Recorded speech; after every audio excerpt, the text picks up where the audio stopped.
Hi everyone, welcome back to our channel okay Varnika Reddy fundays. So Vinayaka Chavithi ముందు రోజు అండి ఇది. సో వారం రోజుల ముందు నుంచే పండగ అనేది మొదలైపోతుందన్నమాట. మనకి ఎక్కడ చూసినా రోడ్ల మీద విగ్రహాలు, పూలు, పళ్ళు అండ్ ఆకులు కనిపిస్తూ భలే కోలాహలంగా ఉంటుంది కదా. సో మండపాలన్నిటివన్నీ సెట్ చేసుకుంటూ రెడీ చేసుకుంటూ భలే అనిపిస్తుందన్నమాట. వినాయక చవితి అసలు ఎక్కడ చూడు ఇది భలే ఎనర్జెటిక్గా చేసుకుంటూ ఉంటారు.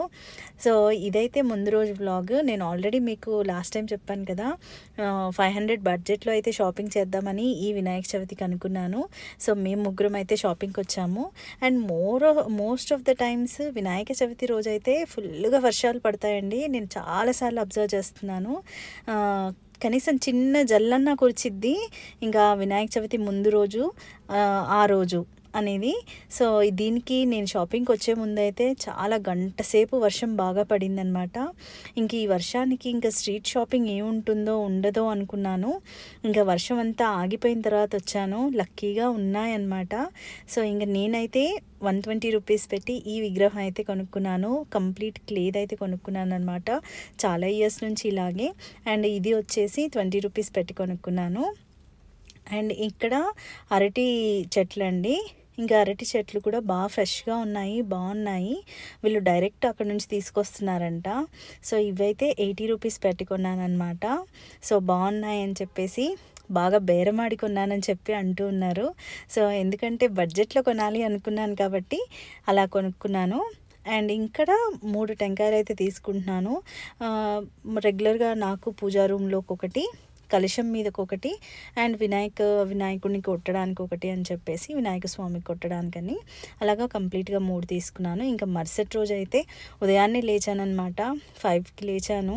5కి లేచి ఇంక రెడీ అయిపోయాను అనమాట. ఇంకా పూల దండలు అవన్నీ అయితే నైటే గుచ్చి పెట్టుకున్నాను రెడీగా ఇలాగా. సో ఆల్మోస్ట్ ఒక 10 మూరల్లాగా గుచ్చి పెట్టుకున్నాను అనమాట. ఇంకా అరటి చెట్లు ఇలాంటివి బేసిక్ అరేంజ్మెంట్స్ అయితే చేసుకుంటున్నాను చిన్న చిన్నవి. ఇంకా నిషి అయితే మ్యాక్సిమం హెల్ప్ చేస్తుంది ఇలాంటి డెకరేషన్స్కి వాటికి అనుకుంటే. ఇంకా హనీ ఐడియానేనండి. ఇలాగా బ్యాక్ డ్రాప్ అనేది ఒక క్లాత్ పెట్టేసి దానిపైన మామిడాకులు మధ్యలో పూలు పెట్టాలి అండ్ చిన్న డెకరేషన్ లాగా చేసుకోవాలి అనేది బేసిక్ ఐడియా మొత్తం తనదే అనమాట. మన దగ్గర ఒకటి కార్టన్స్ ఉన్నాయి. అంటే ఇవి మన ఫర్నిచర్కి వచ్చిన కార్టన్స్ అలాంటివి ఉన్నాయి కదా, కొన్ని అయితే ఎత్తి పెట్టుకున్నాం అనమాట. వీళ్ళకి ప్రాజెక్ట్స్ వర్క్స్ అలాగా ఉంటాయి. అలాంటప్పుడు కాటన్ కొనాల్సి వస్తుంది అనమాట. అలాంటి వాటికి ఉపయోగపడుతుందని చెప్పేసి ఎత్తి పెట్టాను. అది ఒకటి, ఒక పెద్ద షీట్ లాగా ఉన్నదైతే వెనకాల బ్యాక్ డ్రాప్ లాగా పనికొచ్చింది ఇప్పుడు. అండ్ ఇంకా పూలు ఇవి అయితే తో డెకరేట్ చేసుకుందామని చెప్పేసి కంప్లీట్గా సెటప్ అయితే తన ఐడియా అనమాట. మధ్యలో ఏమన్నా ఉంటే నేను కొంచెం సెట్ చేస్తూ ఉన్నాను. ఇంకా వంట రూమ్లో వంట చేస్తూ ఇక్కడికి వచ్చేసి ఇవి సెట్ చేసుకుంటూ ఉన్నామన్నమాట. ఇంకా వెన్నీ అయితే కొంచెం మధ్యలో వచ్చింది కానీ ఇంకా మధ్యలో వచ్చి కూడా డిస్టర్బెన్స్ లాగా చేస్తూ ఉంది. అంటే ఇలా చెయ్యి అలా చెయ్యి అన్నట్టుగా.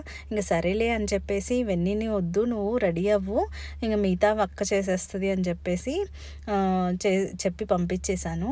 ఇంకా ఇలా అయితే సెట్ చేసుకుంటున్నాము. చాలా సింపుల్ డెకరేషన్, ఎక్కువ వెనకాల ఏం పెట్టట్లేదు. ఎందుకంటే మేము 3 రోజులు పెట్టాలనుకుంటున్నాము. ఇలాగ ఫ్లవర్స్ ఇలాంటివి వెనకాల పెట్టేస్తే అవన్నీ డ్రై అయిపోతాయి. అండ్ డ్రై అయిపోయి అండ్ ఫ్రూట్ ఫ్లైస్ ఉంటాయి కదండి, ఆ ఫ్రూట్ ఫ్లైస్ అన్నీ వచ్చేస్తాయి అన్నమాట. సో ఇది కొంచెం రైనీ సీజన్ కాబట్టి అలాంటి ఫ్రూట్ ఫ్లైస్ అన్నీ వచ్చేసి వాళ్తూ ఉంటాయి ఫ్లవర్స్ మీద.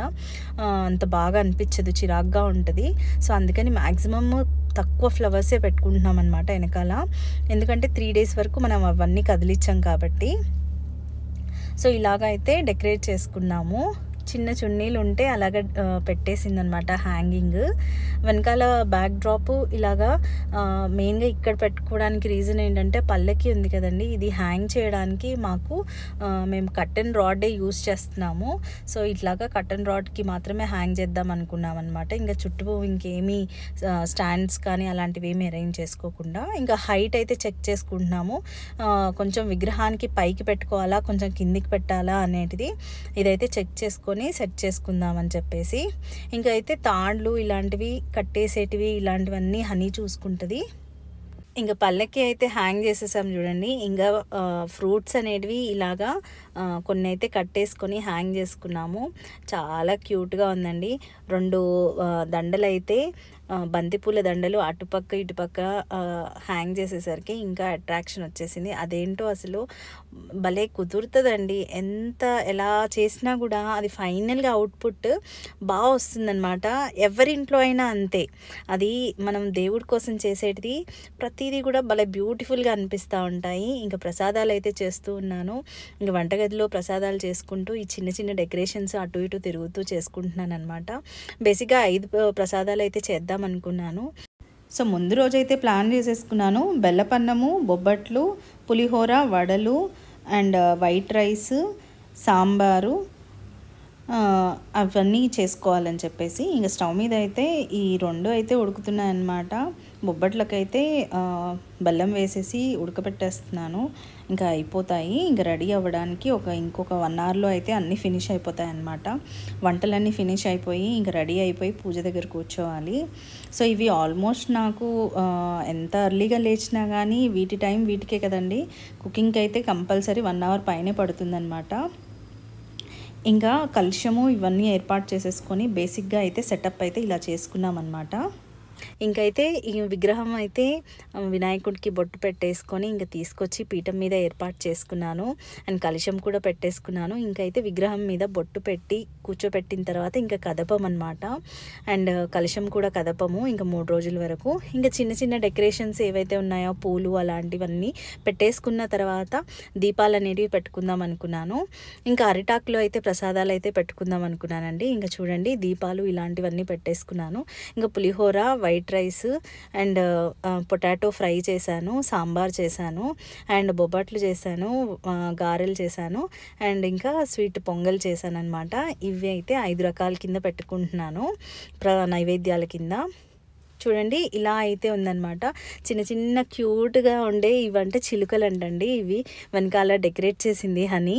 సో అవైతే షూట్ చేసి చూపిస్తుంది. ఇంకా వెనకాల ఇలాంటివి చిన్నవి ఆకులతో పాటు వచ్చాయన్నమాట. ఇంకా అవి పక్కన పెట్టుకున్నాము. ఇంకా ఎక్కువ ఫ్రూట్స్ అనేటివి హ్యాంగ్ చేయలేదు. మళ్ళీ ఏమైనా బరువుకి ఇది అవుతుందేమో అని చెప్పేసి బేసిక్గా అయితే ఇలాగ హ్యాంగ్ చేసుకొని బాగా పర్ఫెక్ట్గా ఉంది. అయితే ఇంత బాగుంది చూడండి. నాకైతే భలే నచ్చిందనమాట. ఎప్పుడైనా అంతేనండి, చిన్న చిన్నవి స్టార్ట్ చేసినవి మనం ఫైనల్ అవుట్పుట్కి చూడకుండా మనకి ఎలా నచ్చితే అలా చేసుకుంటే అది అలా ఆటోమేటిక్గా బాగా వస్తుందన్నమాట. ఇంకా దీపారాధనకి అన్నీ రెడీ చేసుకున్నాను. ఫస్ట్ పసుపు గణపతిని రెడీ చేసుకొని పెట్టుకున్నామన్నమాట. ఇంకా బొట్టు పెట్టేసి విగ్రహాలు అన్నీ ఏర్పాటు చేసేసుకున్నాను. అంటే ఇంకా లేవకుండా పూజలో కూర్చుంటే మధ్య మధ్యలో ఇంకా డిస్టర్బెన్స్ అనేది లేకుండా కంప్లీట్గా ఏకాగ్రతగా చేసుకోవాలని చెప్పేసి. అండ్ ఇంకా పిల్లల పుస్తకాలు కూడా తెచ్చి పెట్టేసుకున్నాము. ఇంకా మా వారు పూజ మొత్తం చదువుతూ ఉంటే మా పిల్లలు మేము ప్రతిదీ మళ్ళీ రిపీట్ చేస్తూ దేవునికి అయితే పూజ అనేది చేసుకుంటున్నాం అన్నమాట. సో ఇదే విధంగా చేసుకుంటాము ప్రతిసారి. అవైలబిలిటీ అనేది అవైలబుల్గా ఉంటే మేము ఇలా చేసుకుంటాము. లేదంటే నేను చదువుతూ ఉంటే పిల్లలు కూర్చుంటారు. పిల్లలు కంపల్సరీ కూర్చోబెట్టడానికి ట్రై చేస్తూ ఉంటాను. వాళ్ళు చూస్తే వాళ్ళకి అర్థమవుతుంది ఎలా చేసుకోవాలి ఏంటి అనేది నా ఒక బేసిక్ ఇదన్నమాట. వాళ్ళు చూస్తే వాళ్ళకి అర్థమవుతుంది అన్నట్టుగా. ఇంకా వినాయకుని అష్టోత్తర శతనామావళి ఉంటుంది కదండి. ఇంకా 108 నామాలు మా వారు చదువుతూ ఉంటే మేము ముగ్గురం కలిసి రిపీట్ చేస్తూ పూలు కానీ అక్షింతలు కానీ ఇలాగా సమర్పిస్తూ ఉన్నామన్నమాట. ఇంకా వెన్నీ అయితే ఇంత క్వైట్గా పూజల్లోనే కూర్చోవడము. ఇంకా అక్కడ కూర్చొని కూడా పూలు అనేటివి దేవుని మీద వేయడానికి చాలాసేపు ట్రై చేసింది. ఇంకా ఇవి డిస్టర్బ్ అవుతున్నాయని చెప్పేసి ఇంకా చెప్పిన మాట విని గమ్ముగా ఉందన్నమాట. ఇంకా తోరణాలు అయితే కట్టుకుంటున్నాము. సో తోరణాలు అనేవి చాలా సింబాలిక్ రిప్రజెంటేషన్. ఏ పూజలకైనా కానీ వ్రతాలకైనా కానీ మనం బాగా పాజిటివ్ వైబ్స్ లాగా అనిపిస్తూ ఉంటుంది. ఆ తోరణాలు కట్టుకుంటే మనం ఒక బ్లెస్డ్ జోన్లో ఉన్నట్టు అనిపిస్తుంది అనమాట. ఇంకా మాకు వచ్చిన శ్లోకాలు అయితే మేము పాడుకుంటున్నాము. మాకు కామన్గా వచ్చిన శ్లోకాలు గణేశునికి సంబంధించినటివి. సో ఇలాగైతే మేము పూజ చేసుకున్నాము. ఈసారి అయితే వ్రత కథలు ఉంటాయి కదండి, చవితి కథలు. 2 కథల్లో ఒక కథ అయితే వర్ణిక చెప్పింది, ఇంకో కథ వచ్చేసి నిషిక చెప్పిందనమాట. ఈసారి మేము ఇలా అయితే సెలబ్రేట్ చేసుకున్నాము. వ్రత కథలు కూడా ఫినిష్ చేసుకొని ఇంకా పూజ అంతా అయిపోయిన తర్వాత మా వారికి కూడా తోరణం కట్టామన్నమాట. ఇంకా మా వారికి తోరణం కట్టిన తర్వాత బాగా ప్రథమంగా మనం ఎందుకు పూజించుకుంటాం అనేది క్లియర్గా పిల్లలకైతే అర్థం అవ్వేలాగా మేమైతే ఎక్స్ప్లెయిన్ చేసాము. ఇంకా టెంకాయ అయితే కొట్టుకున్న తర్వాత నివేదన అనేది చేసుకొని ఇంకా పూర్తిగా కథ చదువుకున్న తర్వాత అక్షింతలు అనేటివి ఎందుకు వేసుకోవాలి, ఎందుకు వేసుకుంటాము అనేది కూడా చెప్పాము పిల్లలకి. ఇది మనము ముఖ్యంగా ఫాలో అవ్వాల్సింది అని చెప్పేసి. సో ఇంకా అక్షింతలు కూడా తీసుకొని మేము నలుగురం వేసుకున్నామన్నమాట. మేము వేసుకోవడమే కాకుండా ఇంకా పెద్దవాళ్ళలాగా మేము పిల్లలకి వేయడము, ఇంకా నిషిక కూడా వర్ణికకి వేసిందనమాట. సో ఇలాగైతే మేము పూజ అంతా ఫినిష్ చేసుకున్నాము.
సో ఇవ్వండి ఈ ఇయర్ వినాయక చవితి సెలబ్రేషన్స్ మా ఇంట్లో జరిగినటివి. సో ఈ వీడియో మీ అందరికీ నచ్చింది అనుకుంటున్నాను. నచ్చితే కనుక please like, share and subscribe to my channel. Stay tune. Bye bye.